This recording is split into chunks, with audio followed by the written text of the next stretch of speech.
go. Oh, I got the go in there. Oh, yay!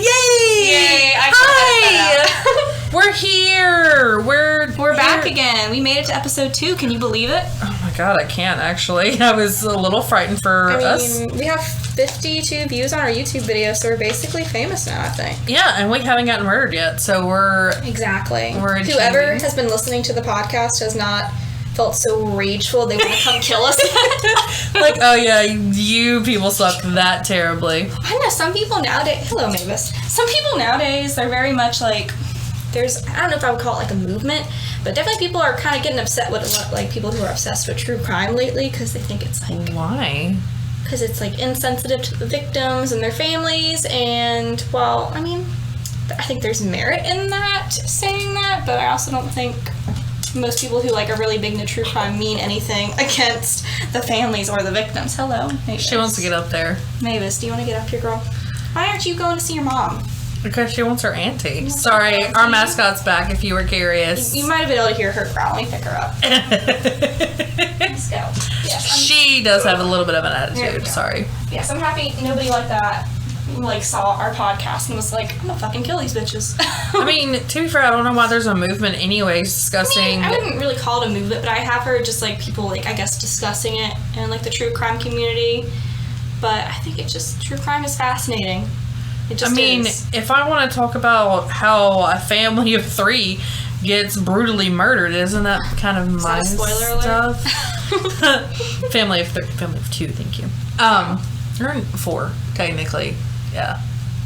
But, I mean, it's my prerogative, isn't it? And if you don't want to listen, it's just like the world today, though. I mean, people get so upset about the littlest of things. I mean, cancel culture is a serious, serious thing.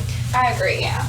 I just don't understand it because, like, and like me and this girl that I work with, we were talking about it today, where I feel like we got really heavy right off the bat. Like, you know what? Let's just go into cancel culture. Yeah, let's just get into this the for real, guys. True crime. Sorry, that's okay. I did not mean to hit so heavy. I don't even know how we got started on this. My ADD is like at a max today. But no, like seriously, like I do feel like people get so butthurt about the littlest of things. And if you get butthurt and you listen to this podcast, get the fuck off. Sorry, not sorry. Like, this is all supposed to be in good fun. All respect. I will say, I mean, I think we all mean all respect to victims and their families and everything. No, I mean, we definitely do. I mean, it's just, like, we're curious about why somebody wants to go on a rampage and shoot up a school or something. I mean... It's fucking fascinating to everybody. Is. And obviously there's a big fascination with it because there's several true crime podcasts. I mean, there's all these true crime documentaries. There's people love murder. I mean, literally, people love murder. We love murder. I mean, it's just to put it so nonchalantly, people love murder. They do. I mean, it's the same thing where people, they listen or they watch like horror movies that are like really gory and like graphic and everything. It's the same thing. There's this fascination with this stuff that is so messed up. We can't help it. It's like watching a train wreck. Like, you can't help but watch it. Watching a train wreck? It is! It's like... I've never personally just sat and just watched a train wreck, but now I never have either. Honestly, I feel like if you're too close to a train wreck, you're probably going to get fucked up anyway. No, I remember, I'd have to ask my mom, but I always remember hearing this story about how, like it was probably, it might have been in Florida, it might have been in Louisiana, I'm not sure, but we used to live in Florida. Yeah. And, like, somebody, like, got stuck on the tracks, and the train came and hit them, and it exploded, and all the cars, like, exploded with it, because it was, like, a domino effect. Oh, so, why? Oh, I would stop and watch that train wreck if I was back far enough. Oh, mascot, lay down. She is ruthless today. She is such an attitude, and I do not like it. If anybody wants a Chewini, I'm just kidding. She's my princess, and I would never give her up for you fools. That thing where she's just licking the air again, and I'm just like... I don't know what that's about. Maybe she tastes something we don't. I don't know. It could be just something on her nose. I'm kind of mad, maybe her nose is chapped. I don't know. When my lips are chapped, I lick them a lot, so... I mean, but... Honestly, though, she licks her nose a lot. We'll just put some chapstick on it. It'll be fine. They do make balm for noses, so... What the hell? Her nose doesn't look chapped, though. In the advanced culture that we are, I didn't even know that we had... Yeah, they have balm for noses and their paw pads. Actually, I think I have some. I think I got it from Wolfstock. Remember? Yeah, Wolfstock. I forgot that we went to that. Wolfstock was fun. So anyway, how's your day? I mean, it's good. I had work today, so, you know, that's kind of it. That's all I did was I went to work. I got beat up by kids, and then I went to Walmart, and I got the wrong rug. The wrong rug, Sam. Damn it. No, so I was pretty much like, we're obviously having still some issues with the audio. I think it's going to sound better this week than it did last week, but it still sounds pretty echoey in here. I think we're going to try to get some foam to fill out the room. But I got like just a little throw rug to help with the audio, and I sent Chloe a picture, and I was like, which color do you want? And I was like, all right, this bitch took too long. I'm getting the one I want. Was literally in the shower trying to get ready for my haircut. It was 10 minutes. I looked at the time, and I was like, okay, she doesn't respond by whatever time it was. Like, I think I sent it like 53, like I don't know. I'm gonna have to fact check you on that. I think I sent it at 4:53, and I waited till 5:03, and I was like, "That's it. It's been 10 minutes. I'm going with my gut." Fuck that bitch. So I grabbed the gray one, and then I put it back, and I got the blue one. I like the blue, and don't get me wrong. My thought was just like how we have the room. I mean, no, you know what? Fuck it. Like, none of our shit matches. Let's just keep going. It doesn't. I think the blue kind of matches because we have like the blue table. Well, we have okay. So like the middle of the room matches, and then like our sides both match. You know, hey, whatever. Our studio is very eclectic, and then we're gonna get this. I know the foam's gonna help, but I'm sad it's gonna make the room look ugly. No, I'm 100% with you. I think the room looks really cute right now, and I'm just like, foam is ugly. Do better with your foam. Damn I don't know. it. Like I said, we're gonna have to do some. I mean, Ram said we just probably could get a better mic and it would be fine, but we're too broke for that. So yeah, no, that's a bridge we'll cross when we have more viewers. That's right. And or more comments. So if you're out there, subscribe, view, like. Share with your friends. Just send us money. Or to be fair, just send us money. We'll maybe put a Venmo up on there. Oh my gosh. Shit! We are gonna get murdered this podcast. Second one and done. That's it. We're gonna get just one and done because the second one will never come out. You'll never hear from us again. That's okay. By the way, we're the Mistresses of Murder. We never introduced ourselves. Sorry. That's us. We were getting there. We just didn't accomplish it yet. Yeah, that's okay. It's okay. I'm just trying to throw my damn phone around like I don't. You know, it happens. No, I've got a warranty on it. It's fine. Yeah, there you go. Well, how was your day? To begin my day, the shittiest thing happened. Okay, so Starbucks just came out with their pumpkin spice cold brew. And I was like, oh my god, yes. I've been waiting for this magic moment. This magic moment. Anyways, back to my pumpkin spice cold brew latte that I was so excited about. So I waited forever to get it. And I was like, okay, you know, this is going to be bomb diggity. And I got it, and I went to work. Was running late. Sorry for my problem. We're getting an honor sign. We are freaking. Why are we? Oh, we almost just got shot, and now this. Your phone falling because someone was getting shot. Yes, it was fucking to be terrifying. fair, oh my god, not to interrupt, but there was a fire truck and an ambulance across the street earlier. That like really crappy place across the street where it's like a dude living in an RV or whatever, and then there's a second RV, and then there's like a tarp over some stuff. Anyway, no, so across the street, before you guys came over, like literally I saw a fire truck pull up across the street to that house that like it's like a guy living in a rundown RV, and now there's a second RV, and there's also a shed he built, and then like I don't know what it is, but it's like pillars that he built and he put tarps over it. You know what I'm talking about, right? He's playing Transformers with houses. First of all, he's a registered sex offender, number one. But if this shows you in what part of town Sam lives in, we do get those like letters in the mail, like new sex offender in your neighborhood. Like we get those pretty frequently. Oh god. But it's okay. You know, we love our house. Anyway, so there's a fire truck and then an ambulance across the street. And I was like literally like peeking out the window wondering what was going on. Okay, literally. But he's alive. I didn't see them carry him away. Okay, but to be honest though, like one time like I was looking out and my boyfriend was like, get out of the damn window, quit, it's none of your business, quit being nosy. And I was like, absolutely not. But no. If it's in front of my house, I'm gonna be watching. Exactly. And you know what? The first responders, the police, all of them, they understand that. They know people are gonna be looking. Yeah. Oh, okay, wait. I gotta tell you about the crackhead. But I gotta tell you about that here in a minute, because I gotta get through my damn coffee. Okay, right, coffee. Okay, so coffee. I was like, oh yeah, it's gonna be the bomb diggity, get to work, you know, a little alert, sorry Dana. And so like I sit down, clock in, And I'm like, oh, I'm so ready for this. I'm so ready to try this inglorious bastard.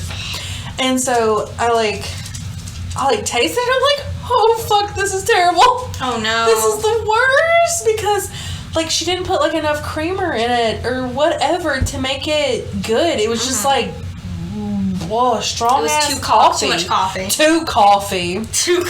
Yes. And so then, I mean, my day got better, but it also felt like it got worse. So, I mean, I got some free queso, did a ton of work.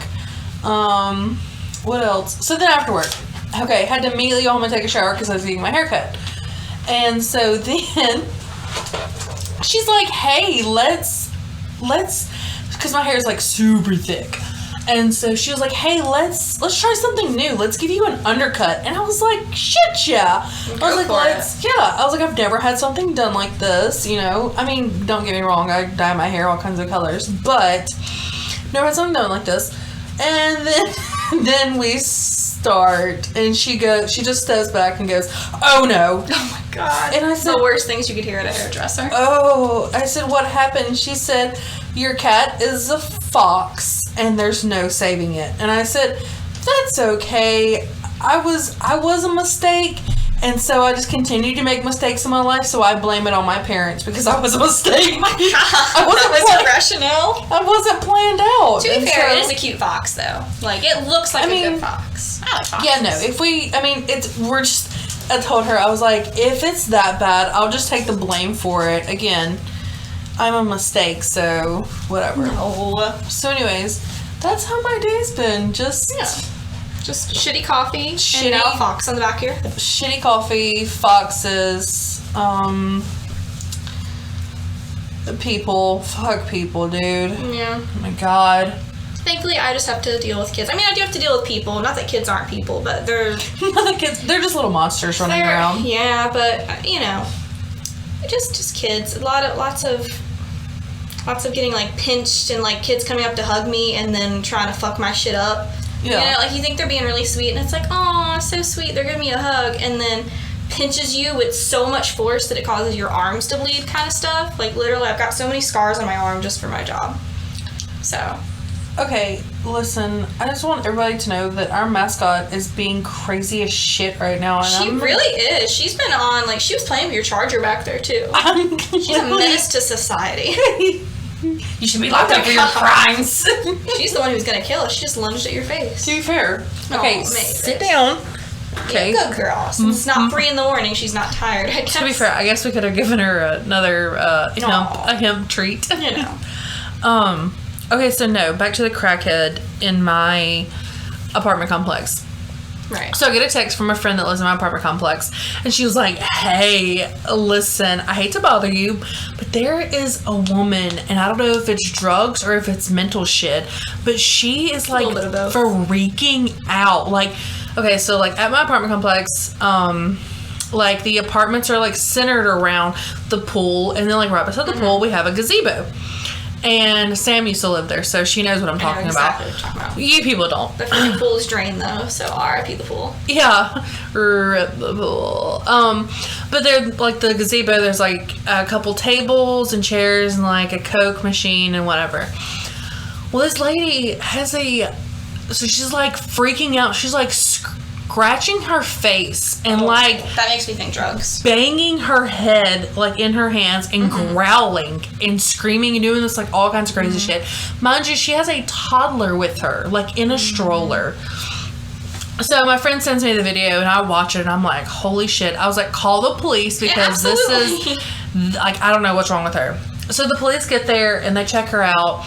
And the husband comes, and he's like, oh, well, they just changed her medication. To what? I don't know. To methamphetamine? Like what? I don't know. Oh, my God. But then the story ends with, oh, and she lives in my old apartment.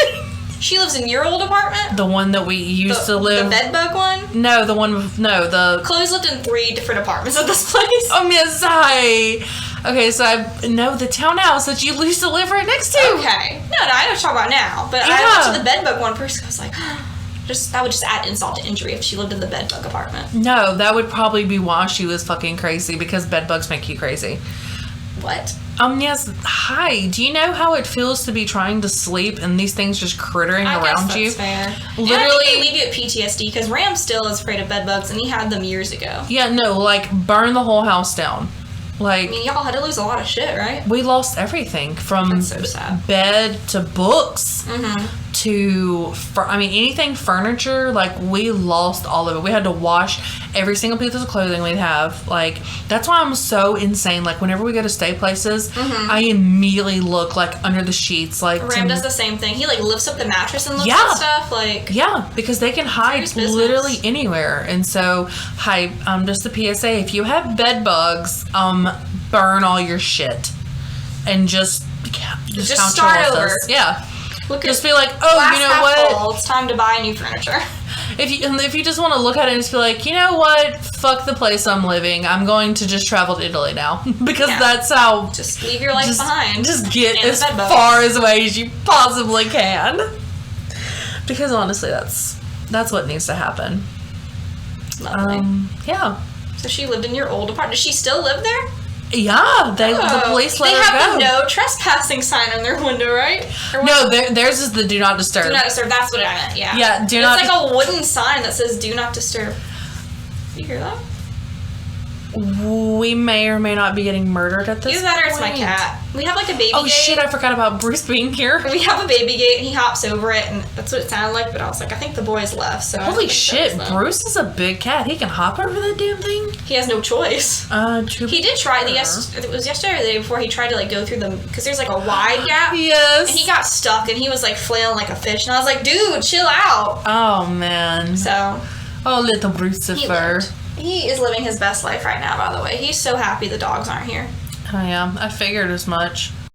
Oh, yes. Hi. So, in one of my favorite podcasts, they call their corrections housekeeping. I'm not going to quote them because that's rude and you just don't do that to other people's podcasts. Should we, like, say, I guess, because they're a big inspiration to us. Yes, to be fair, they are a big inspiration to us. If you like murder stuff and true crime and you like podcasts, you probably listen to them. My Favorite Murder.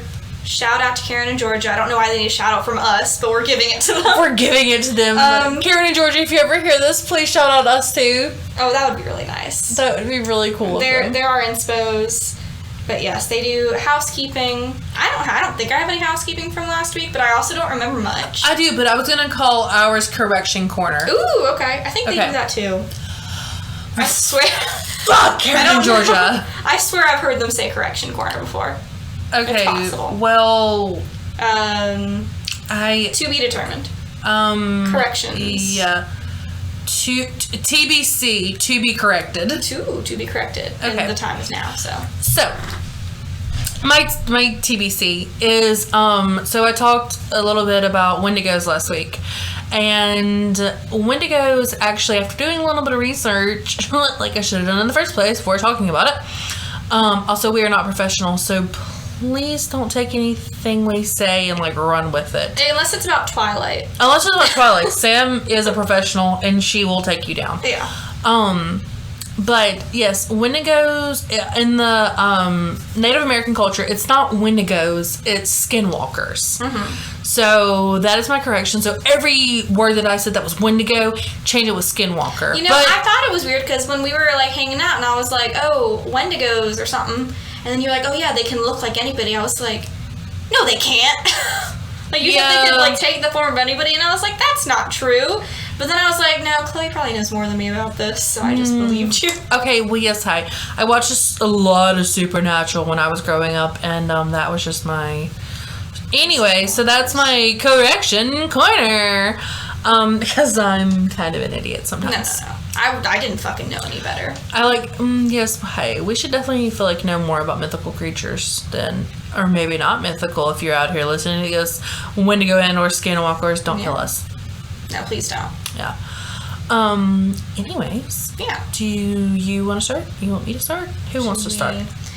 Should we talk about murder? Let's talk about murder. I was going to say you should start this week because I started last week, but then I remember how interesting your case is, and I feel like yours is probably a lot longer than mine, so I kind of feel like I should go first and you should be the big finish. Okay. Is that cool with you? That's fine with me. Okay. Gives me a little time to prepare. Just kidding. I'm going to listen to yours, and if I fuck up, that's just going to happen. You know what? You're just going to have to listen to it, guys. Jeez. That's okay. A Julie tidbit. Ooh, Julie tidbit. I like it. His mom listened to the entire podcast. Thanks, Mom. And Mama she said Julie. it sounded great. She was like, yeah, audio needs a little bit work. We get it. But she said we should stop cursing so much. Not that she has anything against cursing, but she wants us to be able to get monetized on YouTube. So she was like, you gotta stop cursing so much. So, and I was like, Mom, we have like, at this point, like when I talked to her yesterday, I was like, we have like 38 views. The monetization ain't coming anytime soon. It's fine. If we make it big enough to where we're starting to get paid for stuff, then we'll revisit the cursing. Yeah, sorry. That's 100% me. I was like, I think it was me too, but I was like, I was like, even if we somehow make it big, fingers crossed, we'll get sponsors. It's fine. Yeah, it's fine. I mean, there's plenty of people that will sponsor a bunch of two badass chicks who curse like sailors. Exactly. I don't know if I'm much badass, but but that was just we'll save it for the podcast. That was I'm a Julie tidbit that I wanted to mention because I thought it was funny because she was very serious. She was like, I want you guys to get monetized, and I was like, me too, but it's not going to happen anytime soon. I mean, yeah, hi, we're up to 52 views, right? At this point. I really do think, I know, there's other people who get, thousands or millions of views, but I am super proud to even get that much. I expected to get, just 10 views, honestly. To be fair, I mean, and honestly, thank you guys for listening, because you're the ones who are giving us these views. Yeah.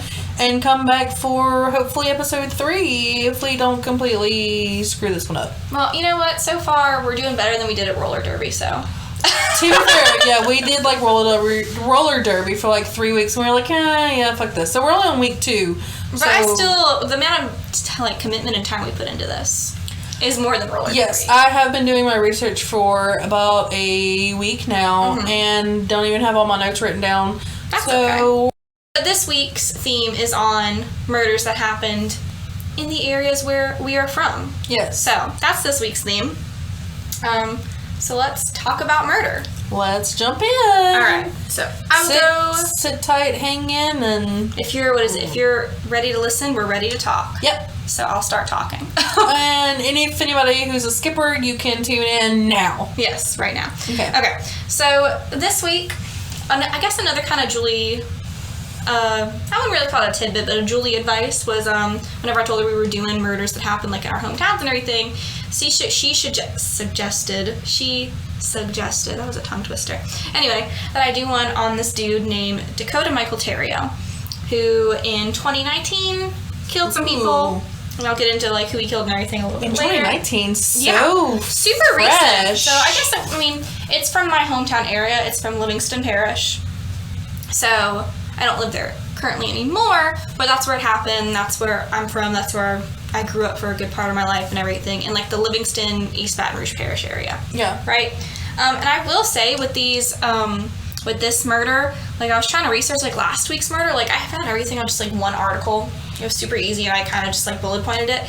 And this week I had to do some serious research. Serious investigating. Dude. I was pulling up articles and okay, I can take this one from this article and this piece from this article, because one article just did not give the full story. Yeah. So I am sorry if things don't flow very smoothly, because it was me putting it together and not somebody else doing it.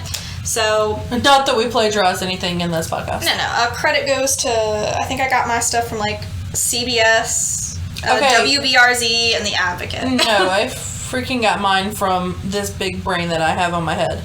On my shoulders, not on my head. It's in your head. That's fair. Right. Okay. Anyway, so this dude's name is Dakota Michael Theriot, right? I think some of the videos pronounced it Theriot, but it's definitely Theriot. It's spelled, we're from Louisiana. We know what Theriot looks like. Yeah. I'm pretty sure it's Theriot. Anyway, so I couldn't find a whole lot of information on just, his, backstory, his childhood or anything like that, because most of the stuff about him is more recent, high school and forward. But from his ex-wife, Kimberly, she did say that Dakota had a really troubled childhood and that he had a very violent and controlling father. So that's the only really detail I could find about his childhood. And most of the information I got really comes from an article where she was interviewed. So yeah. So, like I said, he was married to a woman named Kimberly. They dated all throughout high school. They went to their senior prom together. Very cute. I think there was even a story, which I didn't write this down, because I was like, I'm just going to write down just the facts. I mean, this is a fact. But apparently, like, their senior prom, like, their dance got interrupted. So they went back to, like, her grandfather's garage and, like, danced in the garage or something. Kind of like, so sweet. I know. It's like hometown it's sweetheart or high school sweethearts. I know. Hometown murders and hometown sweethearts. Aww. So I thought it was really cute. Just some stuff about Kimberly, which I thought, like, she's not the killer in this story, but I do think some of her backstory is super interesting, considering how this has a lot to do with, like, mental health and everything. So what Dakota didn't know about Kimberly is that she'd been seeing a psychiatrist for her borderline personality disorder since she was 11 years old, and she's been medicated pretty much on and off ever since she was 11 for that disorder. This pretty much started whenever she was a child. She had an incident where she threw a fork at her sister's head. Like, girl was out for blood. And then she just began uncontrollably screaming. And then her mom was like, you gotta chill. Here's a hammer and a piece of wood, and go outside, hit this until you feel better. Can you imagine? Someone's like, you're a little bit too, like, up here. Go hit this piece of wood with a hammer till you're good. I mean, I personally might try it one day. I don't know. It depends on how pissed off I get, I guess. That and I was like, you know, that's probably so much healthier than punching a hole in the wall, though. I mean, as a lot of people do in the hometown, or not the hometown, but, like, the place that we live. Yeah, like, you know. We call those people Kyles. I was just about to say that. Just the Kyles. I was going to say the ones who drink Monster Energy, but my husband drinks Monster Energy. So. I've never even tried Monster. So, I'm sorry for all you Monster stands out there, but good God, it's disgusting. Like, I haven't drank Monster since I was in middle school, and I'll have a sip of Rams every now and then. Emo stage. Yeah, but it's just Monsters are not good. I'm sorry, they taste so, like, bitter, and I can just feel my heart rate accelerate, not at a good rate. Oh, I had another correction, but it's okay. Correction. That's okay. Okay. We'll come back to it at the end. How about that? Yeah, that's fine. Okay, anyway. So back to this murder story. So Kimberly, you know, she hit that wood with the hammer until she felt calm. And then she was originally treated for ADHD throughout much of her childhood. And it wasn't until later on that she was described for borderline personality disorder and anger issues, and then was medicated for those. She's been in and out of jail. She's been kicked out of home. She's dabbled in smoking weed, also synthetic marijuana, which, yikes! Like, we don't do all that. Yeah, pretty much all throughout her teenage years, that's the kind of stuff that she was getting into. Now she's very much reformed. She doesn't do drugs at all. She does drink some alcohol, but I think it's just kind of like more socially. Yeah. She holds down a job, and she has a hobby of studying psychology to help better understand her own mind.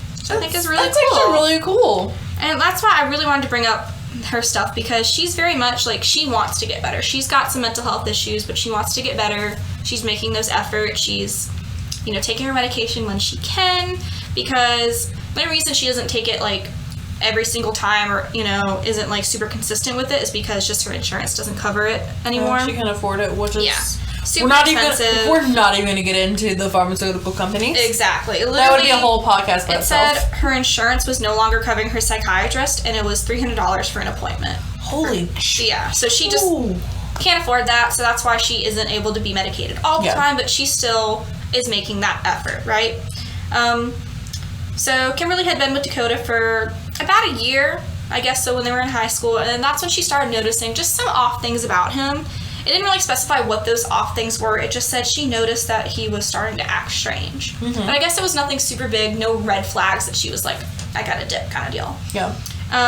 So they hurriedly married in the Kenner Courthouse in December of 2015. They were both only 18 years old. So this was like pretty much fresh out of high school. Yeah. They're graduated, and they hurried up and they got married. There's a reason for this, because Dakota was leaving her basic training for the military. And if you know, you know, if you're married and you're in the military, you make more money. So I guess that's why they hurried up and got married. And also because she was like, well, wherever he moves, since I'm a spouse, I can move with him, so they could stay together. Do we know what branch of military he went into? It did not say what branch, because he said he went to basic training, and he returned less than 6 months later, having been kicked out. So I didn't look up how long basic training is supposed to last at all, so I don't know if he got kicked out of the military or got kicked out of basic training. Okay. So I'm not sure about that. I couldn't find that information. Either way, he returned less than 6 months later, and he was done with that stuff. And he returned pretty much saying that I lost my train of thought. He got kicked out. Pretty much they said that he started hearing voices in his head, and now he started, like, slipping away from his friends and family. Wow. Yeah.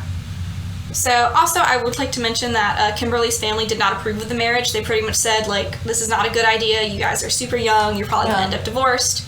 Spoiler alert, they do end up divorced, so, but I wanted to put that part in there. So according to Kimberly, he did not believe these voices in his head were voices in his head. He thought that they were the voices of other people miles and miles away, and this was a gift from God. And that's why he could hear the voices. And I just would like to say, the amount of, like, murders I've listened to, like murder podcasts and true crime, if anybody ever says something is a gift from God, you know they're gonna kill someone. Like, you just know it. If they're like saying, I'm hearing God's voice in my head, or this is a gift from God. Angels are speaking to me. You know they need some serious help. Like, you do. They're gonna kill someone. I feel like I've heard so many stories like that. Even his friends and other family have claimed that he had been hearing voices in his head, and he even threatened to burn down his parents' home at one point. So, dude's got some issues. Kimberly said that her and Dakota's mom had tried countless times to get him professional help, but he was very much like, I do not want help. This is ridiculous. There's nothing wrong with me. He even would sometimes, like, if Kimberly was like, you know, you really need help, like, he would get very violent with her. Mm-hmm. And so there was some domestic abuse going on there. Allegedly. It's not confirmed, but according to her, there was some abuse going on there. And he would get violent with her when she was like, you need help. Kimberly would later talk to the police after the murders happened and said that Dakota was schizophrenic. I'm not sure if he was ever actually diagnosed for that, though, but I think she was just like, all signs led to that, perhaps. I mean, I agree. As much as I've studied up on schizophrenia, I would have to say probably the same. I feel like voices in your head, that's a big indicator of schizophrenia, huh? Yeah, voices, seeing things that aren't there. Like hallucinations. Yeah, I mean, depending, like, voices of other people in your head and or your own voice in your head. Mm-hmm. Not saying that you don't have a conscience and you don't have your own voice in your head. That voice is telling you to do some weird shit. Yeah, but if it's like telling you to like break a mirror and cut yourself, like that. That's a bad voice. Don't listen to that voice. Yeah. But there's many other things, you know, again, we're not professionals, so, and I don't have an MD after my name, unfortunately. Yeah. But yeah, there is, yeah. Gotcha. So, like I said, I'm not sure if he was ever officially diagnosed with that. Apparently, he did get hospitalized like a few times, and they did like give him medication for schizophrenia, so that makes me think that he was diagnosed with it, but the article never specified if he was. Kimberly also stated that when they were together, that Dakota would just talk to himself for hours on end, like he would just be sitting on the couch and just talk to himself. So just, I don't know if he's talking to his voices or what, but he would do that, and he would also keep a journal where he would just write nonsense in. I don't know what that nonsense was, but she said just nonsense, so I guess just ramblings. Police reports for there were police reports for Dakota that showed he had a lengthy cycle of just minor crimes, so nothing super big. There was also reports of violence and, like I said, involuntary hospitalizations that would treat him for schizophrenia for just short periods of times. Whenever he wasn't taking medication for that schizophrenia, I guess when he got out of the hospitals, he would self-medicate through drugs and alcohol. So just adding fuel to the fire, I feel like. Yes. Yeah. So Dakota and Kimberly, they do end up being divorced. I didn't get a like date when they actually divorced, but they ended up getting a divorce. You know, things were just not going good. Kimberly raised these claims of abuse throughout their 3-year relationship, and she took him to court seeking a protective order against him. She alleged that he had choked her, punched her, slapped her, and broke her wrist when he threw her out a window. So, these are all alleged because apparently none of them were proven. None of these allegations were proven. But this shit, but honestly, this shit is not like 1950s. Mm-hmm. No, this is fucking 2019. Yeah. Like, I mean, you know, and I'm not trying to say like, you know, women are always right or anything, but if there's been multiple allegations throughout like their marriage, yeah, I have a very... I am inclined to believe that there's at least a good bit of truth to that, and also just because he obviously had some mental illness, and that probably also led to that too. Like, he was a violent person, he ends up killing people, so I would be more inclined to believe those allegations than to not believe them. So... So, like I said, the allegations are not proven, so the judge dissolved the protective order and pretty much just told them, hey, don't contact each other anymore. Yeah. But they still contacted each other a lot. It was like, it seems like they were that couple that, like, they knew they were bad for each other, but they still, like... It was like a Joker and Harley Quinn kind of deal. Exactly. Like, they still kept in contact with each other, and she stated that she just was worried about him. She wanted him to get help, and she just felt like he just kept slipping away more and more, and she was worried about him. So, a few weeks prior to the incident that happens, Dakota was kicked out by his family, and he ends up moving in with his new girlfriend's family. I think they'd only been dating for like a couple weeks, or maybe like a couple months or something, and he ended up moving in with his girlfriend's family, and they had only met him like once or twice before that. I think only once. And pretty much everybody from the family who like made a quote said that they got bad vibes from him. And they felt like something was off, but they didn't want to judge him too harshly because they only met him one time. Right? And apparently Dakota even called his ex-wife Kimberly the week before the murder, pretty much saying, like, you know, I've been kicked out of home, do you want to come hang out or something? And she turned him down, pretty much saying, like, my truck's broken, I can't get to you. So she did not end up meeting him. Which, I mean, honestly, though, like, out of everybody that we've heard about or we've talked about, I mean, she feels the most inclined. Like, she feels the most, I don't know, like, aware. Mm-hmm. She knows. Like, and I think it really, that's why I thought it was super interesting to bring up her, like, mental health stuff, because, like I said, she was someone who very much wanted to get better and wanted, you know, to help herself. And because she wanted to help herself, she wanted to help her husband at the time. Yeah. You know, she wanted him to be better, but he was just like, there's nothing wrong with me. So it's really sad because I believe his mental health escalated so much, and that's why he ended up killing these people. So on January 26, 2019, using a handgun he allegedly stole from his father, Dakota killed Summer Ernest, who was his girlfriend, 20 years old, her father, Billy, who I think was in like his early 50s, and then her brother, Tanner Ernest. He killed all three of them at their house. He had just moved in with them. He'd only been living with them for a couple weeks, and he shot them all dead. Wow. There were two other kids there, a 7-year-old and a 1-year-old. They did not get shot, and apparently they ran to the neighbor's house. The 7-year-old, like, carrying the 1-year-old, ran to the neighbor's house to go, like, be like, you know, we need to call 911. You know, our family's just been shot. Dakota stole a truck and drove over to the next parish. It says county. So the next parish of Ascension Parish. And then he went to his parents' house and shot both his mom and his dad. Wow, he was, like, seriously, like, on a freaking tear. He was, like, they were, in the article, referred to them as, like, slayings. Like, he was out for fucking blood. Wow. So he drove all the way back to his parents' house, shot both of his parents. They didn't die then. The dad was able to call the police and be like, my son just came to my house and he shot me. Paramedics came, they picked up the parents, brought them to the hospital. They died at the hospital later that night. Police knew that he was now on the run and everything, and that there was now a manhunt out for Dakota. Mm-hmm. He ended up driving all the way to Virginia, to Warsaw, Virginia, in Richmond County. Interesting. Well, his grandmother and his aunts lived there. Yeah. So he drove there to go. Don't know what to do with them. They called, like, the family and everything that lives in Virginia, and they were like, you know, he's on the run. This is what he did. You don't want to be home right now. So I think they ended up staying in a hotel, so they weren't even home. Mm-hmm. The police finally caught up to him in his grandmother's driveway. Yeah. I literally got chills from that. He was in his grandmother's driveway when they finally, like, caught him. He got out of the car, allegedly was pointing a gun at the police officers, trying to get them to shoot him. Oh, suicide by cop. Mm-hmm. Okay. Yeah. But that didn't work out. When they asked him, like, what are you doing here? He said he just wanted to hug and kiss his aunts and grandmother goodbye and apologize for what he did. No, that's BS. If you have the balls to go shoot your own parents, then... You're going to drive that. I mean, I don't know, maybe because it's a lot. It was like 1,000 miles from what the article said to drive from Louisiana to Virginia, so maybe he was able to clear his head. Maybe he intentionally went over there to kill them, or initially went over there to kill them, and then he was like, you know what? No, I call full BS on that, because I don't think, like, I don't know what maybe his parents put him through, and or if he was just hearing I'm calling BS though. I definitely think he was out for blood to kill his grandmother. I think so too. But he was then arrested he didn't fight the arrest after that point, and they booked him.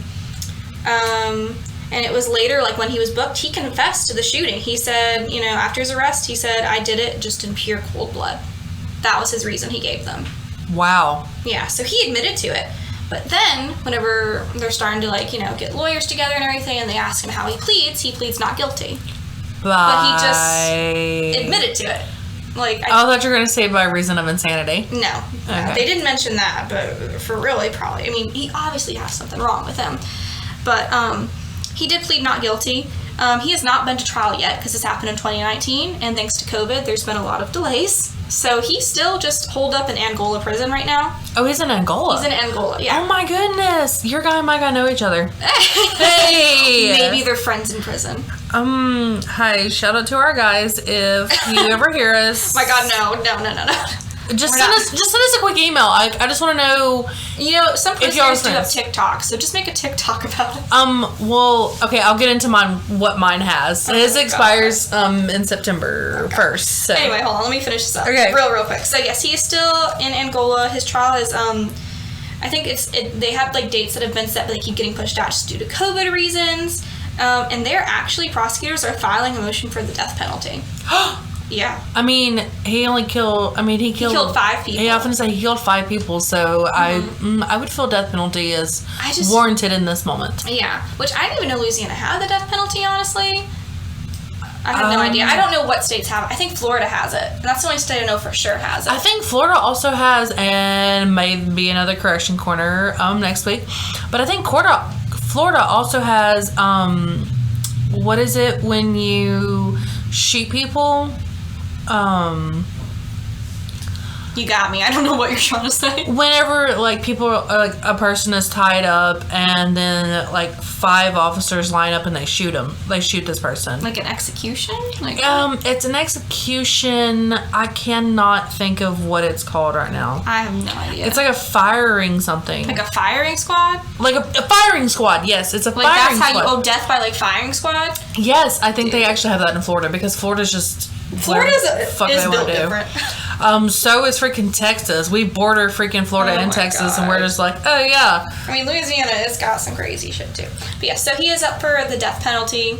I mean, we'll see. At some point in the future, we'll have to do an update corner on some of these crimes, and we'll see what happens to him. But it's just one of those things where I'll be honest, I don't know how I feel about the death penalty, especially in cases of people who are so mentally ill. But I think I said this last week. There are plenty of people who have serious mental illness and they don't fucking kill 5 people. You know? So I just don't know how I feel about it. I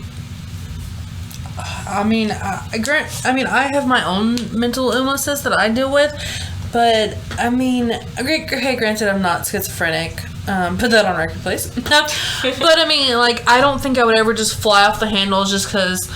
I was listening to our favorite podcasters, and they were actually talking about some girl. I cannot remember her name right now, and I feel shameful for it. But she actually just flew off the handles and shot at kids at an elementary school, and the reason that she did it was because she didn't like Mondays. I think, I've heard that episode, yeah. I Hate Mondays or whatever, girl. Yes, and that's where Boomtown Rats got it from, is I Hate Mondays. But yes, so I personally cannot relate. I don't know. Time will tell. I think, what is it, whenever you become, there's 27, I think. 27, you become a murderer, or 33, you get murdered. 33 or 32, you, get murdered. Wasn't it, the whole thing where it's, the, 27 curse, or the 27 club or whatever? Yeah. Which a lot of celebrities die at 27, but they also just say in general, people at 27, either, like you said, you're gonna fucking get murdered, you're gonna, kill yourself. Yeah, it's... If you're down bad, I guess we'll see. I'm not 27 yet, so I got a couple years. Well, I'm closer to 27, so if that happens to me, then that gives you, a good way to gauge. Yeah, if it happens to you. If I get murdered, if I kill myself. If either of those happens, I'm gonna blame it on the podcast. And I will never podcast again. Oh my god. Here's what you do. You get a Ouija board, and we podcast from the Ouija board. Beyond the great beyond. I'll be like, Sam says murder time. We'll definitely have to get a camera then so we can see the Ouija board moving. Oh yeah, no, I'll definitely have to post it and everything. Sam is kind of more of our audio person, so I made her husband to step up. Anyway, so that's the story of Dakota Michael Theriot. My hometown murder for the week. My hometown murder for the week. Okay. Oh. So, everybody strap in because I'm ready. I'm so excited. This one is going to be a lot. I have heard just like little tidbits of this story since I moved here. Yes. You know, but I've never heard the full story. Yes. So well, I'm very excited. My boyfriend and my best friend both went to high school with this guy, and we also worked with his sister. We did. So. By the way, me and Chloe used to work together. That's how we met. That's actually. Oh, that's our love story. We met at a restaurant that we won't name. You basically just. I almost just said it. You can, if you know, you know. Yeah. If you got it from that, you know. Yeah. But we used to work together at insert blankety blank. Yeah. At insert restaurant. Yeah, we used to work at a restaurant called, and they really love Jesus there. Yes.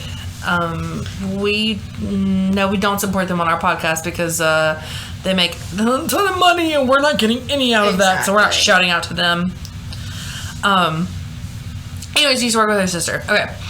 So I'm so sorry, guys. I've done a lot of research this week on this guy, and I'm pretty sure, like I was telling somebody, I could probably tell you the temperature, like his bodily temperature, like when he got arrested, because that's how much research like I put into this. I'm so impressed. I just did this stuff yesterday.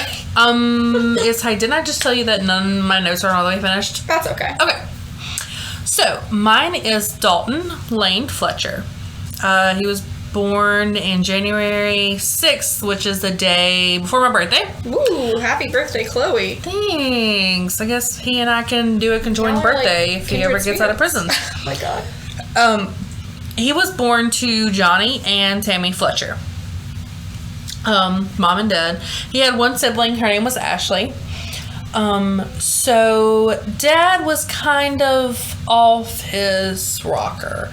From what I could gather, dad actually had been arrested on a kidnapping charge. He went to this family. It was, two other guys and two girls drove to one of our other parishes here and,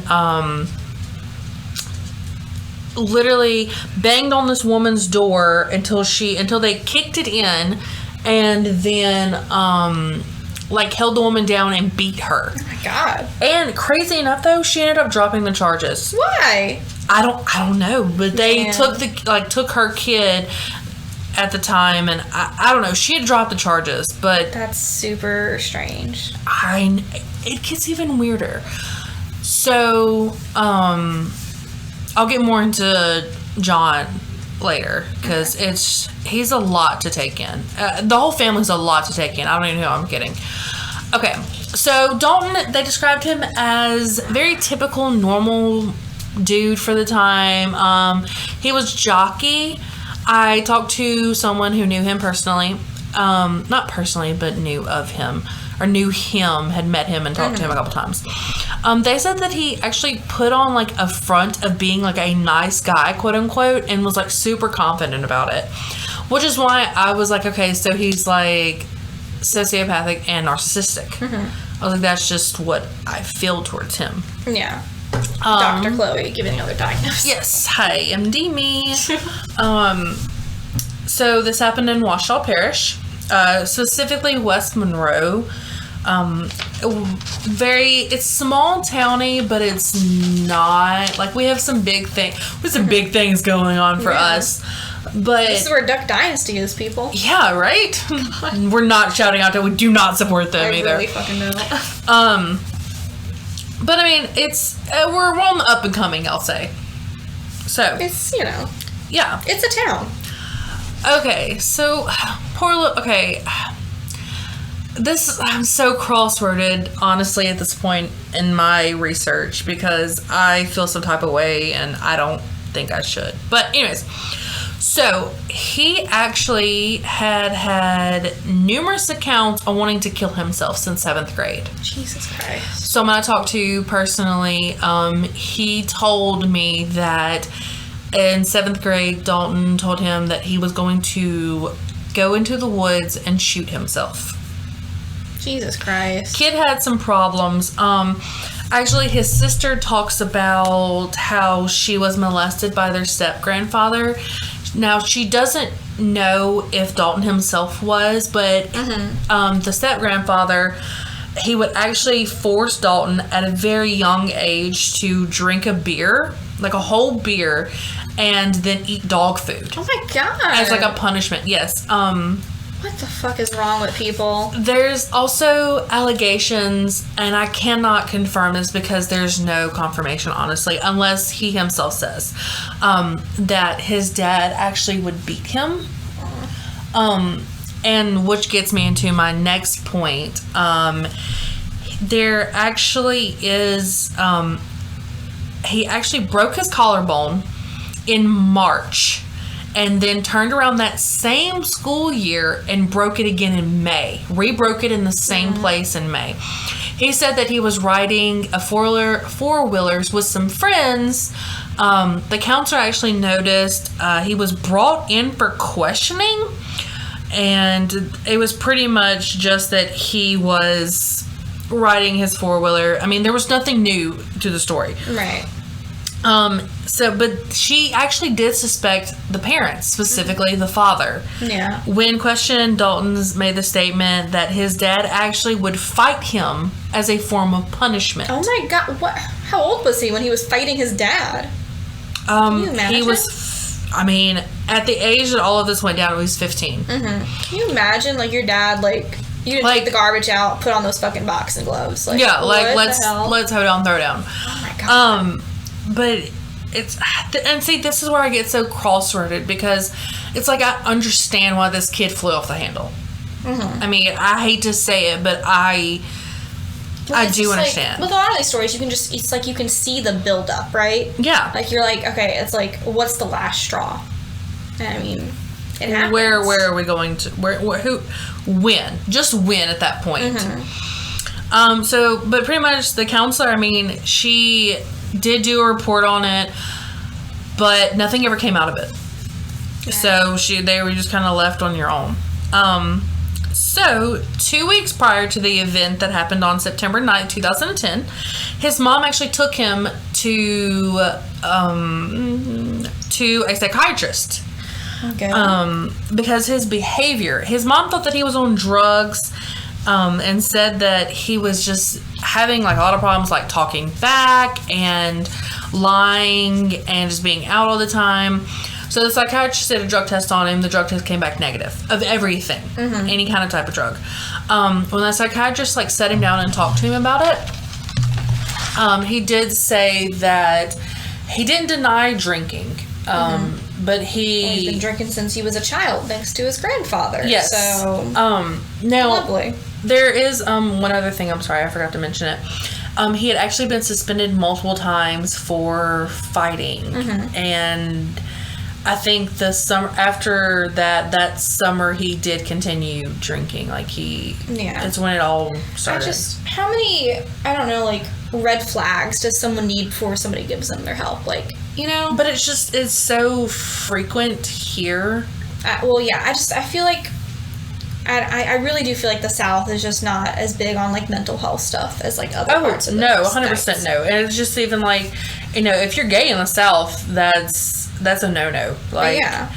I mean, people will look at you a certain definitely type of get funny looks, and it's just like it's 2021. Like, what does it even matter? It's time. It really does. It's time to grow up the South. It really is. I'm not saying that there's plenty of groups of people who are accepting, but you get those like Southern Christians, hardcore Southern Christians that are just like, yeah.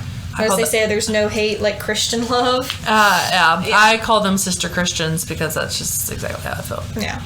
But anyways, okay, so the psychiatrist talked to him for a bit, and he talked to him about like his anger and everything, and Dalton said that he was just kind of frustrated, like with him.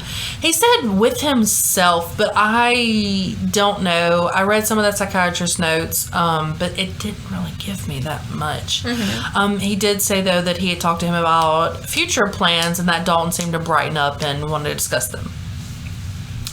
So then the day before, September 8th. September 8th, 2010, he was actually dating this girl named Taylor.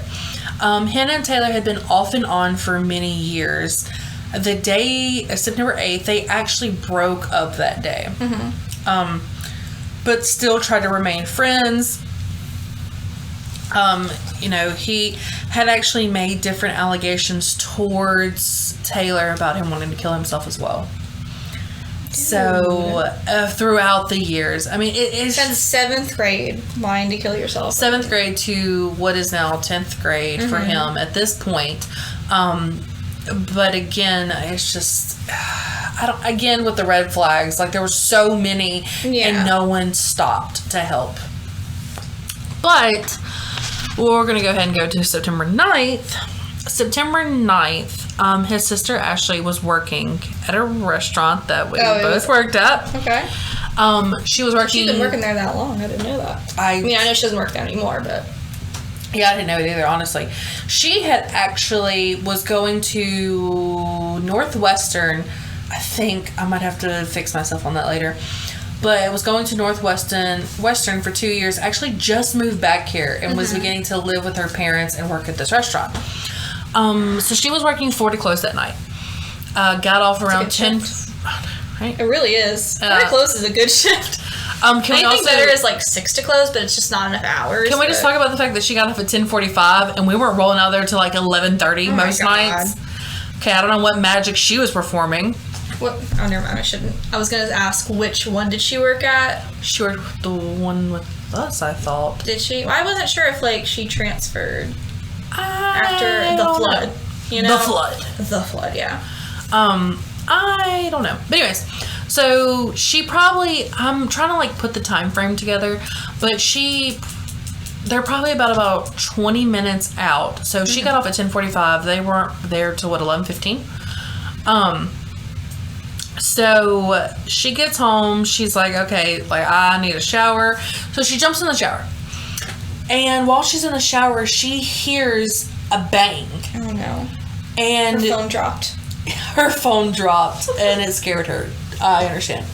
So she like hears it but doesn't think anything of it because she's like, we kind of live in the country. Yeah. I'm not gonna, freak out. We hear noises here all the time when we're just like, oh, it's okay. Normal. Like, if we hear a gunshot, as long as it doesn't sound, like, too close, it's like, Yeah.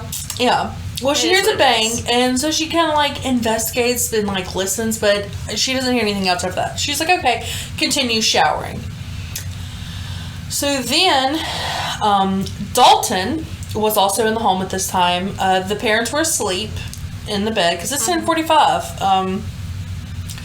Dalton actually goes in there into his parents' bedroom and shoots his dad in the arm, which is the bang that actually hurt. Right. So he is in there shooting his arm. The gun jams and he runs out of the bedroom into the kitchen and his dad chases after him. So his dad looks at him and asks him, why did you do this? And before he can even finish talking, Dalton unjams the gun and shoots him in the face. Oh my God. So again, Ashley's still in the shower at this point. But she hears that shot go off, that second shot. So then he travels from the kitchen. Dad's laying there dead. Yeah, I assume so, yeah. Half of his face blown off. God.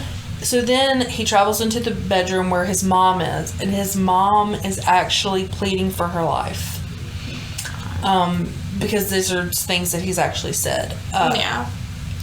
So mom is pleading for her life, and it's not, again, I cannot confirm this, but there is to be said that he actually looked at her and said, I'm gonna hurt you, but I still love you though. Oh. Because apparently this is what she used to say when Dalton was getting beat by his dad. Not that I'm going to hurt you, but your dad still loves you though. And then he shot her in the face. That's insane. Yes. Oh my God. So then, story gets even crazier, honestly. So then he goes to his sister, who's still in the bathroom at this point, has nothing but a towel wrapped around her, and he puts the gun to her head. And he was like, he contemplated in that moment whether he was going to kill her or let her live. She actually talked him down and was like, you know, please let me live. You know, I'm your sister, whatever. So they stand there for like a hot couple of minutes. And finally she's like, well, can I go, you know, get some clothes on? At least, yeah. So he's like, yeah. So he follows her into her bedroom. And they discuss the plan. The plan is that she's not going to tell anyone. Right. And that everything's going to be fine and they're just going to act normal. And so she agrees to the plan because she's scared shitless at this point. Yeah. You gotta do what it takes to fucking survive, you know? Like, yes. Oh my god. So he, at this point, just acts like everything's normal. He takes her cell phone and the house phone out of her room, leaves her in her room, which is where one of my questions is posed. This is a single story home. Yeah. Granted, their bedrooms are right next to each other, but why she did not climb out of the bedroom window, I don't understand. She probably was too, I don't know, maybe she's just too scared. Like, what if he hears and then he shoots me and then...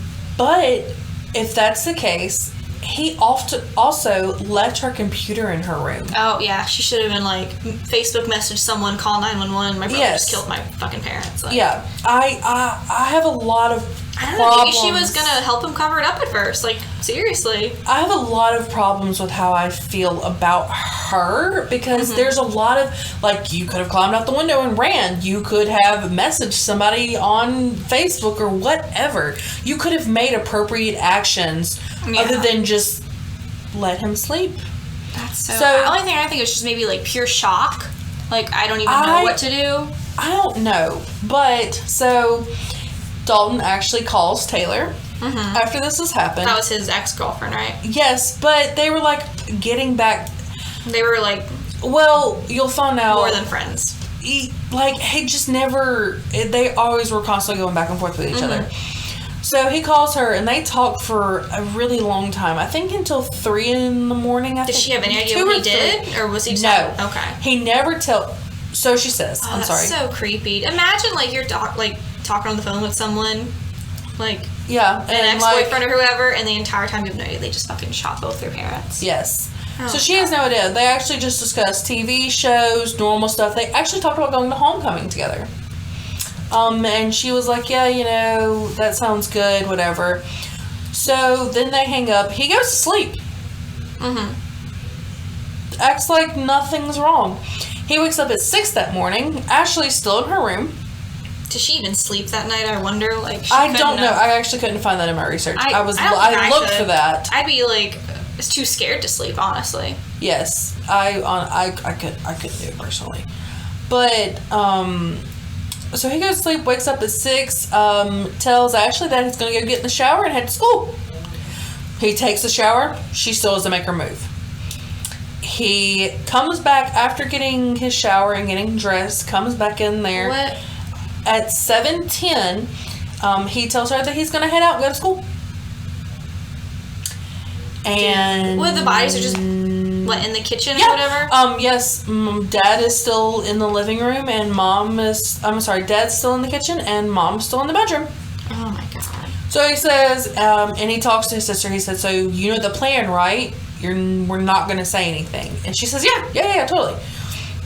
So he actually, which I don't know why this is so significant, but it kept getting brought up that he took his mom's car to school that day, which I guess is an unusual thing because he actually, I think, used to get a ride from a friend, and even the friend called him that night and asked if he needed a ride, and he told him no. Yeah. The other night, everything happened. So he takes his mom's, which I guess it actually is unusual now that I think about it because he's 15. Okay, and you don't get your license until you're 16. Fair enough, yeah. So he takes his... I keep forgetting that's how young he was when this happened. Yeah. So he actually doesn't go to school. That's not his first stop. His first stop is actually I think it's a grocery store and or convenience store that he stops at and hangs out with his friends for a bit. Tells one of his friends that he killed his parents the night before. And his friend was like, oh, you just thought he was joking quit around. joking around, you know, like, whatever. I think you could tell if somebody was, like, I mean, they might be saying, like, they're joking, but if somebody, like, one of my friends go to was like, I just killed my parents, I'd be like, what? Like, I wouldn't think it was funny. Yeah. Well, they just didn't think that there was any, like, thing behind it. Yeah. So, he kills his parents. I'm sorry, what? He did do that. He killed his parents. He did. But he, so they get done talking and they head to school. So they get there and, at this point he goes to first period and everything's fine and the day is great. So Ashley's like, okay, he's gone. Yeah. So Ashley jumps in the car because she's a lot older at this point. I can't remember how old she is, but gotta be in her 20s. Yeah, I think she's like either 18s or 20. I can't remember. Jumps in her car, drives to a friend's house, tells the friend that her parents were just murdered, and the cops are called. So cops get to the house, and she meets them there. Well, no, I don't think she meets them there. I think actually they meet her where she is, but they still get to the house.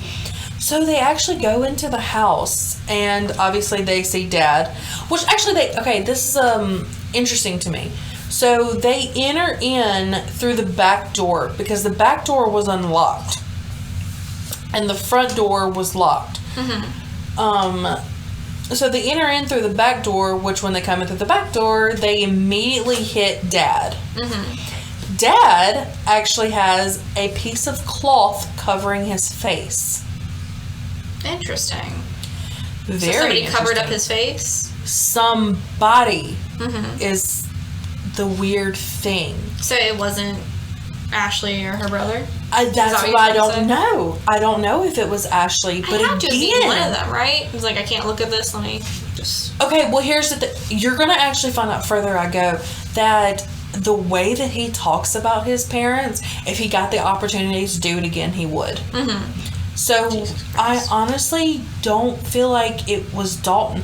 I don't feel like there was any remorse. Yeah. For what he did. To be able to just cover up their faces. Like, I can't look at this. Like, he didn't care that much. No. So, but my point is, okay, so the way that their home is set up, Ashley could have easily exited through the front door. But the door was locked.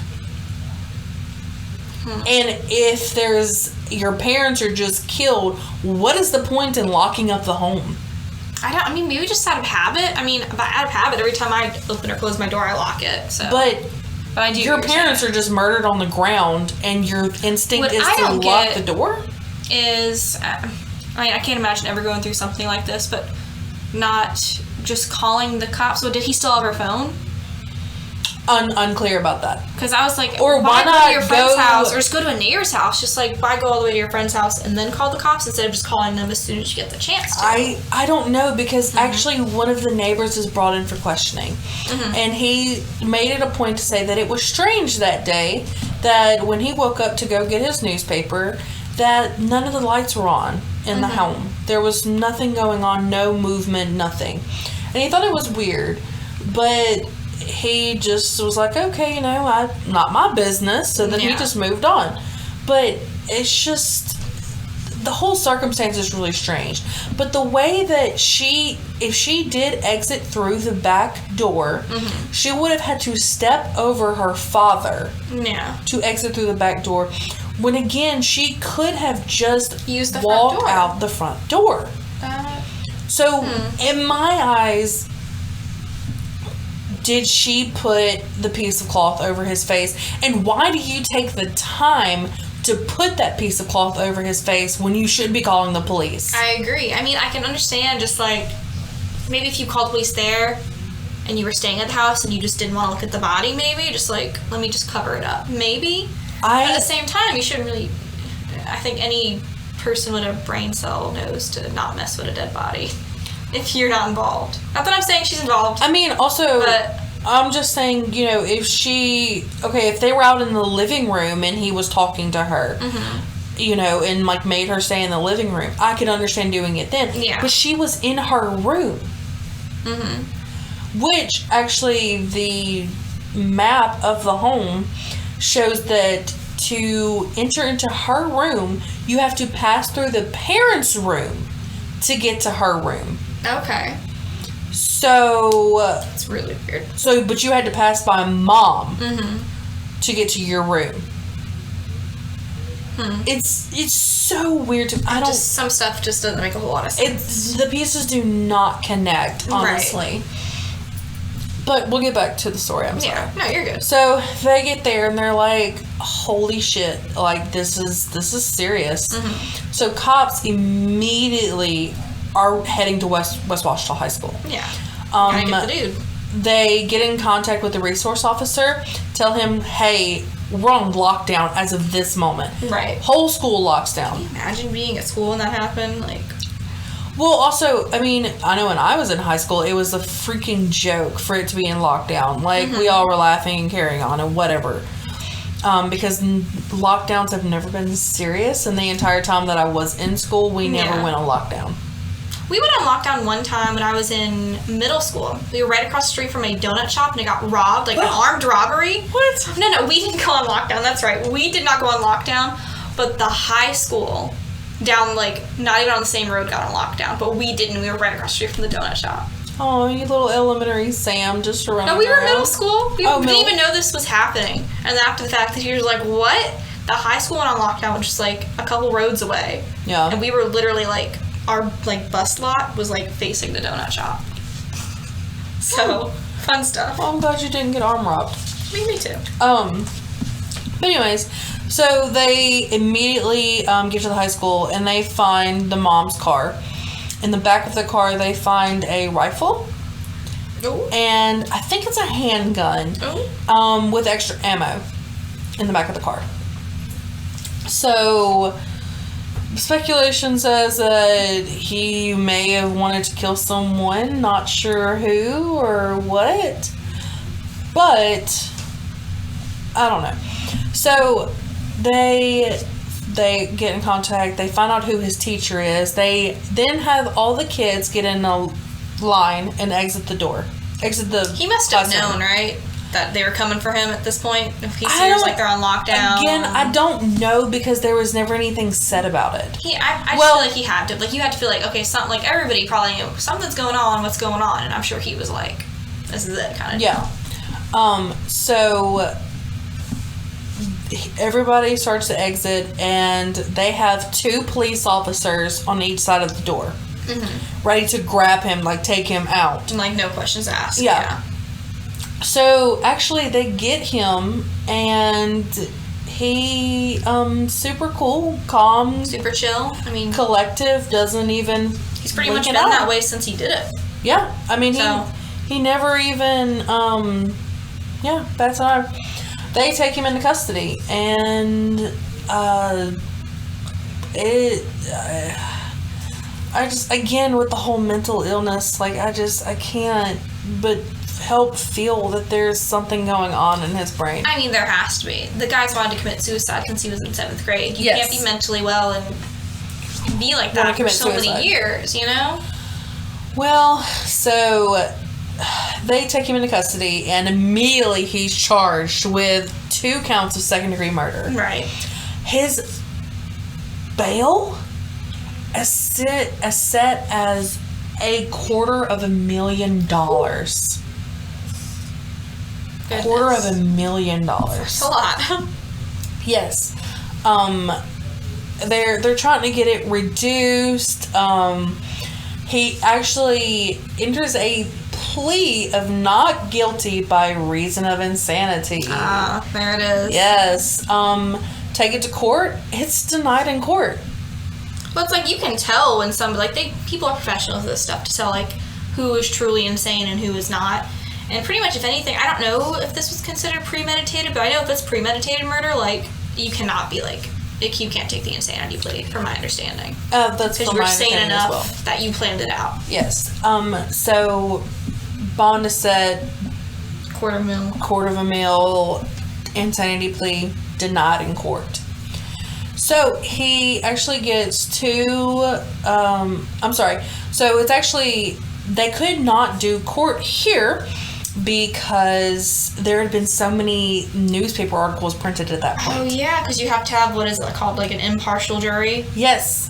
I didn't think about that. So they actually had to transfer it to Bossier Parish, where they do it, and they charge him with 2 life sentences without the possibility of parole. Dang. And what is it? Hard labor? You can sentence someone to hard labor? Yes. Isn't that... Okay, so like back in the old movies, like where the people used to take mining the rocks? Hammers. Yeah, it's just Yes. Of course, he's sentenced to Angola, which is like the biggest prison in Louisiana. Yeah, it's like the hardest of criminals. They have their own rodeo, though. They do, actually, and I found out a lot of things about Angola. Like, they do, like, craft show at the rodeo. I mean, and that's what, like, we were talking about is, they have to they reform people in a way. I mean, to give them something to do. That's what prison is supposed to be, but we won't get into that. Yeah, I mean, they give, people something to do. So I guess they just don't turn on each other or on guards. I don't know. There was a long story about that. But... So he actually gets sentenced.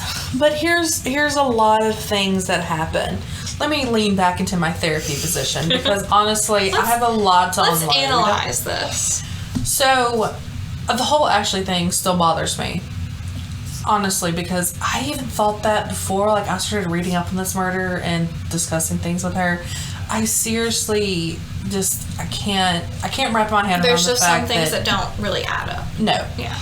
Is that something that, like, because like I said, I'd never heard of the story until I moved here, and even still, I never heard the whole story. Is that something, like, other people, like, do you know, like, they think that there's something going on? Honestly, I've heard maybe that there could be something going on, but, like, my personal opinion is that there's just got to be. There's just something that just not add up. He's 15. Like, he's not fully developed. And actually, I think he was only around... I know he was at like 100 pounds. He was tiny. I mean, and obviously he was like, 100 pounds, like maybe like 197. So I guess he was close to like 200, I think, at the time. But still, it's just shit just doesn't add up with me.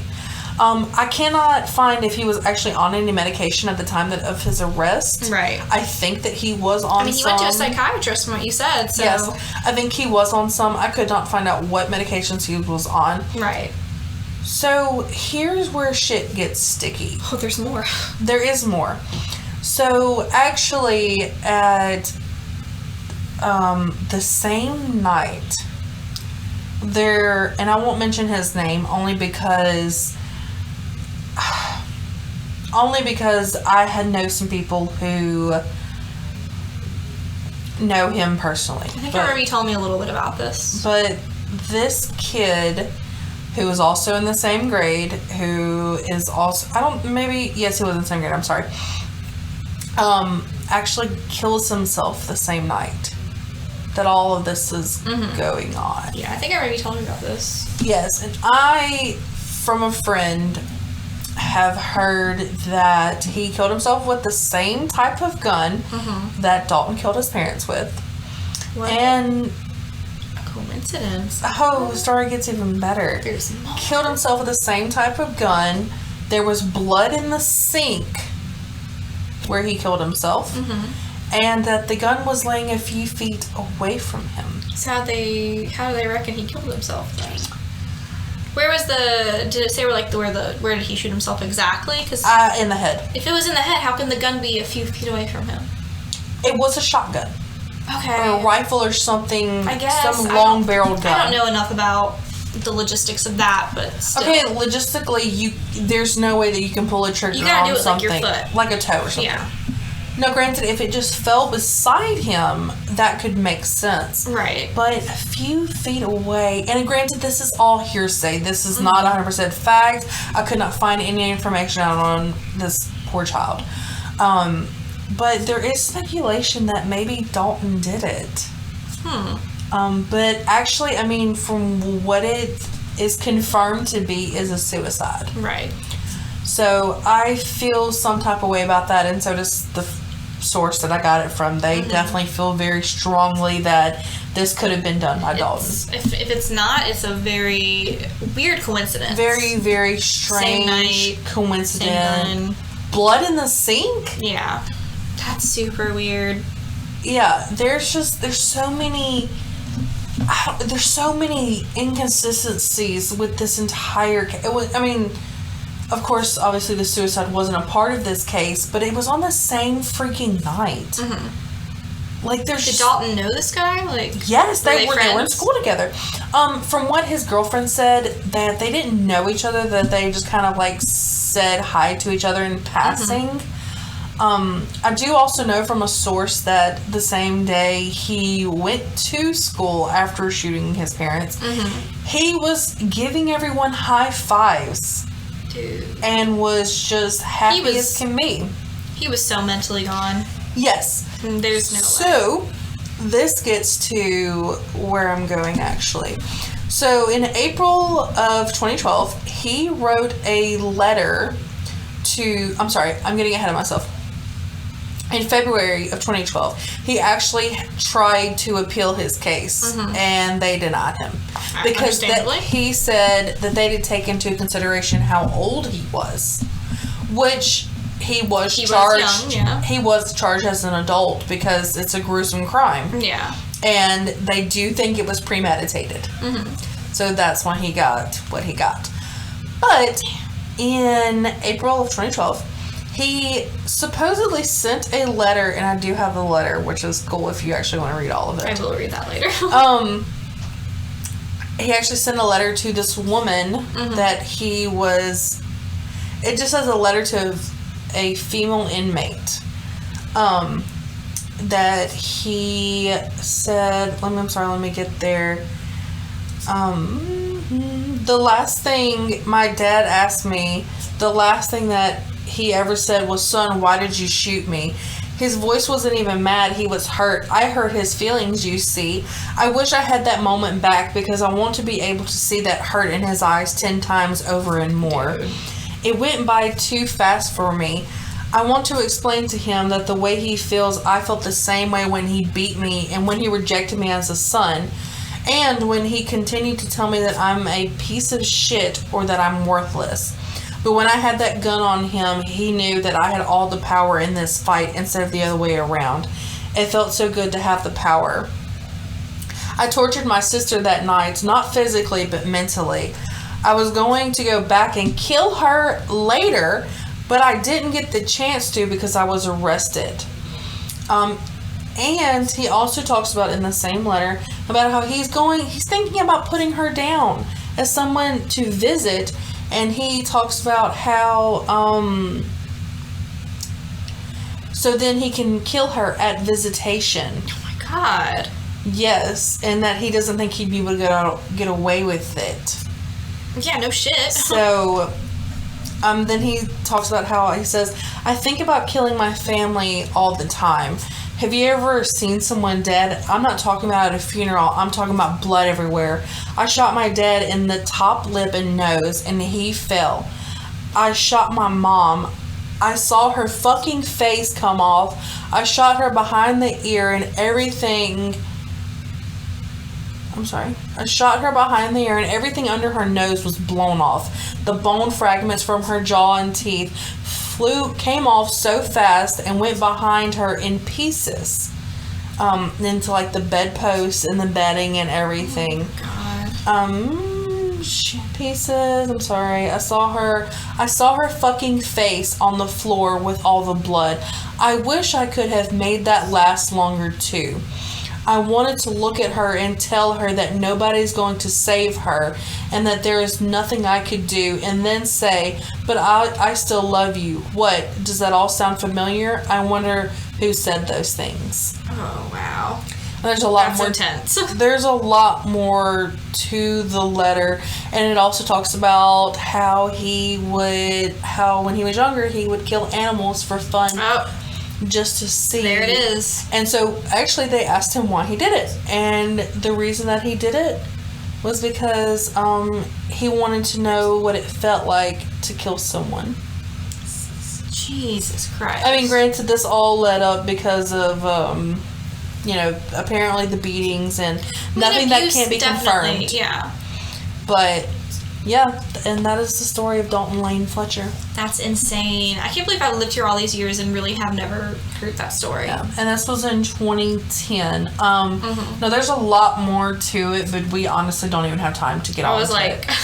Seems like there's just so much to it. That's insane. That is, oh my God. There's so many questions to be posed. Like, I'm telling you, the entire time I was researching this, I was like, oh, but this theory, and oh, but this, and I would literally just trail off of like what I was trying to write down, which is why my notes aren't finished, because it's just, there's too many things you can go off of. Yes. I'm surprised this isn't, I know it's like really big for this area, but I feel like it's one of those murders that you would think would be big all over. I mean, you literally killed your fucking parents and just went to school and acted like everything was fine. So that's what, I don't know, not a doctor, but it's just like, what is that? Is that being a sociopath?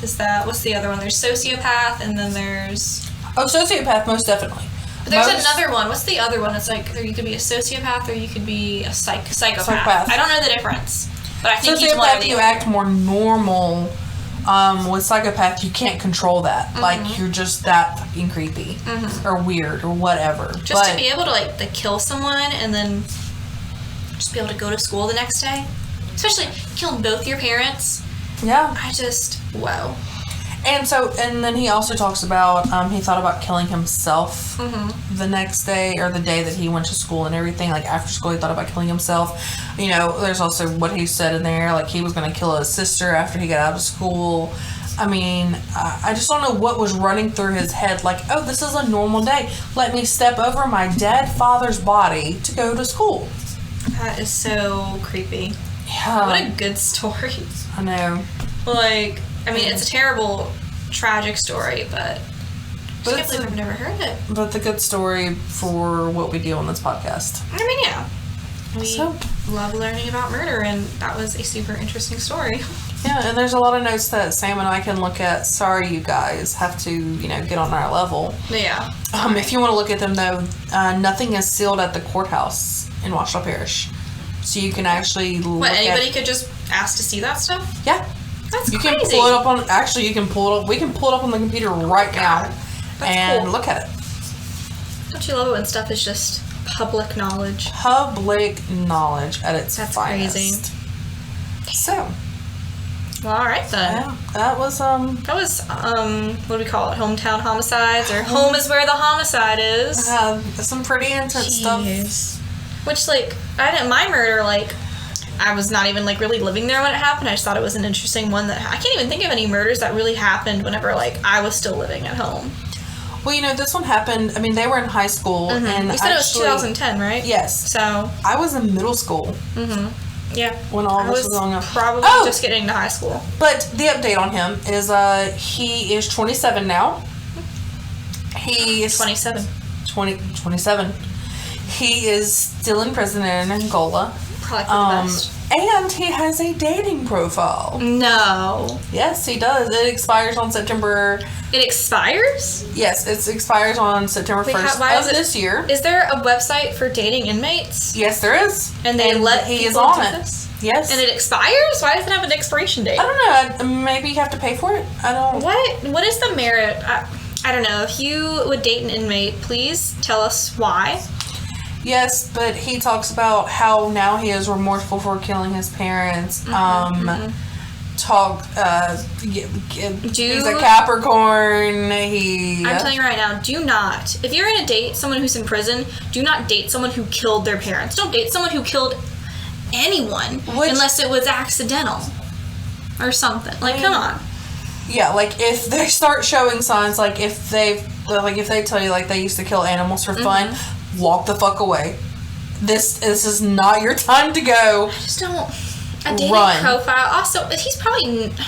He's got 2 life sentences. Yes. He's not getting out of jail before he dies. I'm assuming. I don't know how long a life sentence is in Louisiana, but I'm assuming it's 40 years. I would just assume. So 40. He was 15. So 95. I swear to God, he better not get out for good behavior. People who commit murder like that, I just don't think they deserve to get out for good behavior. I mean, and he is in Angola, which is a hard prison to be. I mean, that's where the worst of the worst go in this state. Yeah. So it makes sense that he wouldn't get out. Mm-hmm. But and he's without parole, without the possibility of parole. So him getting out anytime soon, I don't think is going to be a thing. I don't even know if he will get out during his lifetime. And they didn't try to put him up for the death penalty or anything like that? Not as far as I can see. Because again, he was only 15. Yeah, I keep forgetting that part. To be so young and to do that is... At 15, bananas. I promise you, I wasn't thinking about killing my parents. The most I was thinking about is, getting my license. That's why I was thinking about it. I don't even know what I was doing when I was 15. I think I was getting really big into church at 15, so that tells you where I was at. Yeah, same. Me too, actually. That lasted about a year and a half. I did it for a couple of years. I was a youth leader, actually. You were a youth leader. I was a youth leader. Oh my God, what is up with these people? First you, now Ramses, or no, first Ramses, now you. I'm gonna say he was before me, and just because. Okay, the reason Ramses was a youth leader because he was trying to get with this girl. The reason I was a youth leader is because I love the Lord.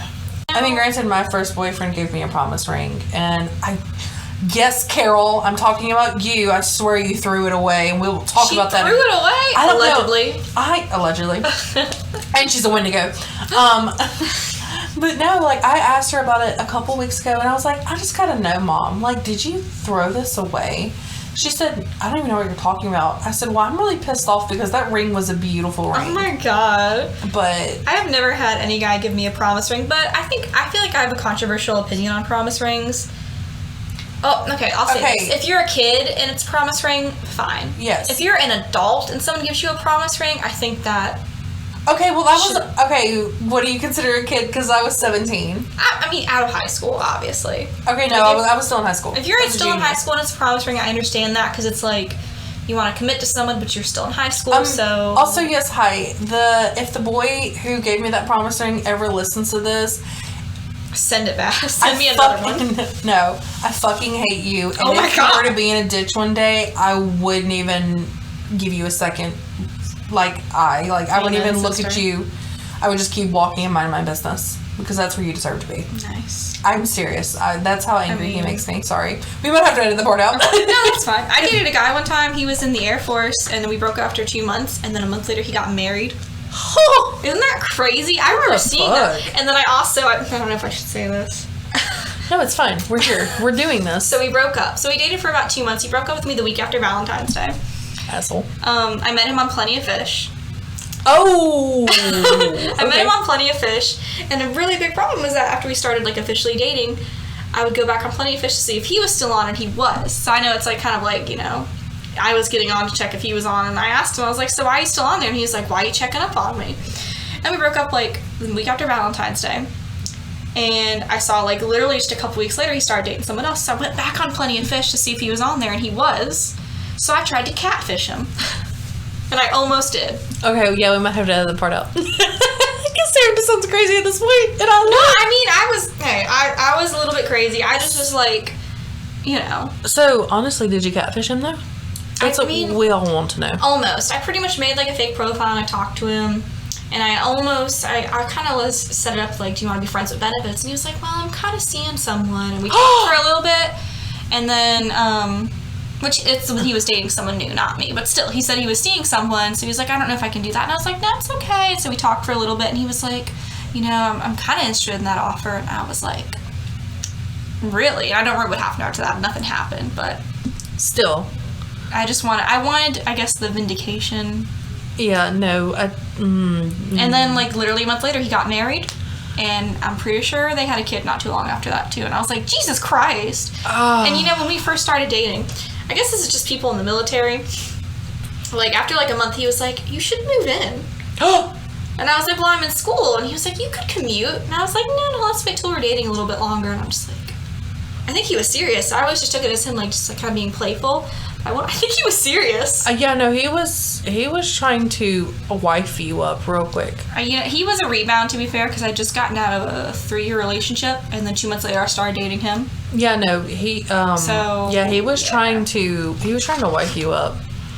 I think where my life could be or maybe right he was now. trying to kill you. I don't know.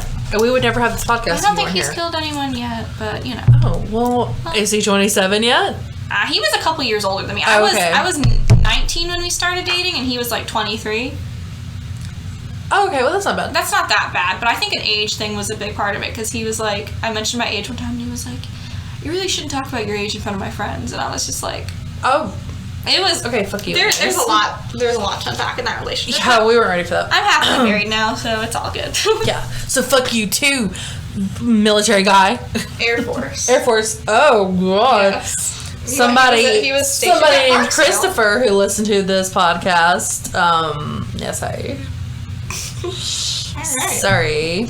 Well, anyways, I guess that's it. Yeah, that's that was the Mistresses of Murder episode 2. Episode we 2, did it. Hometown Homicides. Yeah, Stay tuned to see if there's an episode 3. Hopefully we don't get murdered.